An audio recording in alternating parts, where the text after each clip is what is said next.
大御所リトルリチャードがつく。はい。Cam Reeves Cabrels. Hot Sales. David Bowie. Tony Sales. And we're Pink Lady. And you're watching us on Music Tomatoe Pop Show. ピンクレディーですか、今日は。結構ジョークが多かったんだけど、金曜日のミュージックトマト特賞。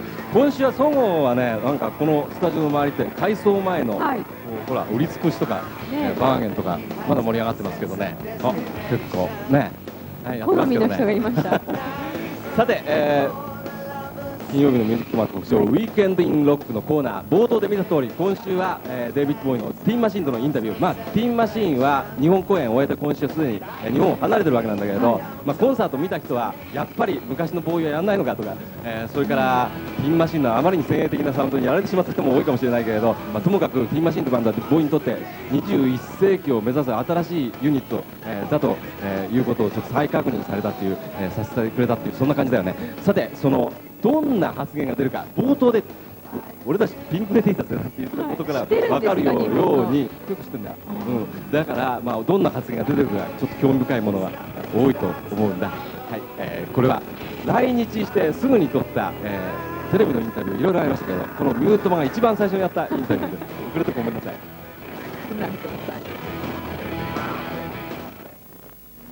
いやちょっと今日は、ワクワクというよりはドキドキというかなんというか、ちょっと胸の中が複雑な感じをしてるんだけれど、ともかくもう僕ら長年聴いてた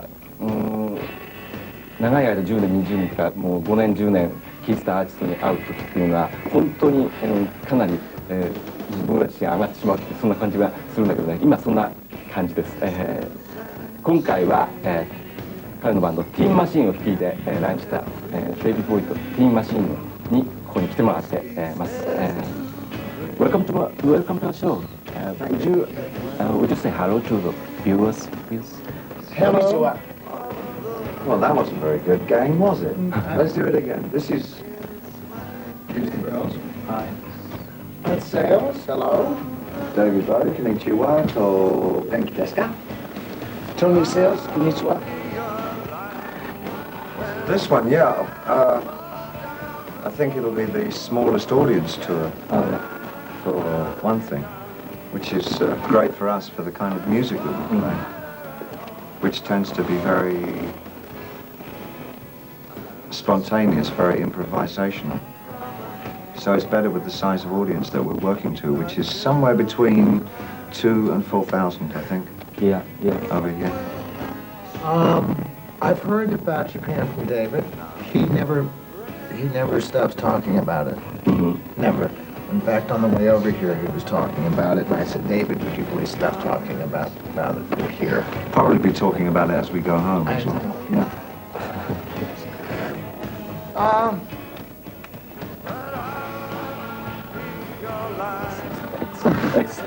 No, I was thrilled with it because He hasn't got a clue. I was thrilled with it because He doesn't know. He just plays in the band. we could get together and just improvise and play what we wanted to play, and it was just a great avenue for my ideas. Bring the camera back to them.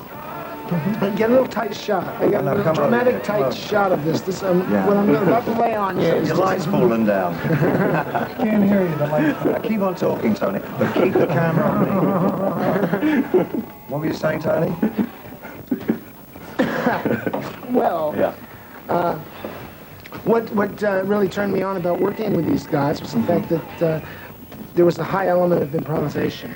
And we'd go in the studio and start working, and we'd come up with song after song. It wasn't really a struggle that way. I've got a dentist appointment. Clock, could you hurry up? And then David and I would show up, and it was... But seriously, that the song was recorded at the time of the first record, and it came about. I don't know whose idea. It might have been David's idea. I think it was one of the few old albums that we had lying around at the time, and we wanted to experiment with somebody else's song. We'd just written Heaven's in Here, which is the first track on the first album, and we hadn't got any ideas to fill up the rest of the afternoon. So we decided to take 2 old songs and do them our way. One of them was Working Class Hero, and the other one was the Roxy Music song. And the Roxy Music song kind of got left up on the shelf.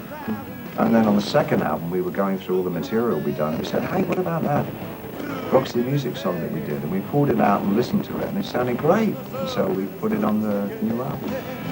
It's a great song. It's and I talked with Ferry a couple of weeks ago, and he actually really likes our version. Does he like it? A lot. He does. He really likes it. Great.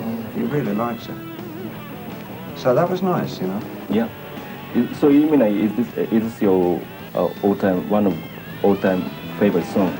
One of many. I think we've all got favourite. The thing is, what we were thinking of is that most bands, when they do cover songs, they tend to either do an old blues song or they do a Johnny Be Good or that sort of thing, you know. And we thought there's such a lot of good material that was written in the early 70s from all kinds of bands, T-Rex, Roxy Music, whatever, that we thought we'd like and just kind of stay around that period for a while, because there's a lot of good songs there. And when we run out of ideas, we grab one. Plus, when you play someone a recognizable song, a song that's been recorded before, in this case, you get to hear what Tin Machine does to a song. You know, the difference between the original version and the way our version sounds. So you kind of get a good idea of how we think by hearing what we do to somebody else's work. And then you can imagine what happens to our own. I guess that's how it would correspond with this band live. Because each show that we do is different than the other. There's improvisation. We change the set. We don't have a set list. We go on stage and we just call out the songs as we're going to do them, and it frees us up. Often when that happens, it's really difficult because Tony tends to call out songs that we don't know. Well, but I like to keep everybody on edge, and you know. The Greeks. As they said, the Greeks had a word for it. But none of them are around now, so we can't, you know. Is that cover, do they have that cover here? Is this the Japanese one? Is the... Oh yes, it's with. Nothing. Frankly, it's just no big deal outside of America. It's only in America that it got censored. Not one other country in the world had a problem with it. Is this your idea? Actually, it wasn't our idea. It was the No. artist that did the cover for A us. painter called Edward, a very fine painter called Edward Bell. Cheap, but fine. Who did the cover for us. We gave him the album to listen to, and that's the idea that he came up with for a cover for the album. We said, that's great, looks terrific. Great, we'll go for it. But American retailers didn't like it. Oh well. I'd like to take the train past Mount Fuji and actually see it. Every time I've gone past, it's been cloudy. I've never seen it. Oh yeah. Yeah. So that's my ambition. What's yours? Nothing really, just to keep on keeping on. You know, it's another show, grease paint on, grease paint off, smile. Reeves? I like that one, that's good. You, Tony? Just to experience as many people as I can. Experience as many people with this as you band. can. What kind of talk is that for the 90s? It's just experience the performance with this band with as many people as possible.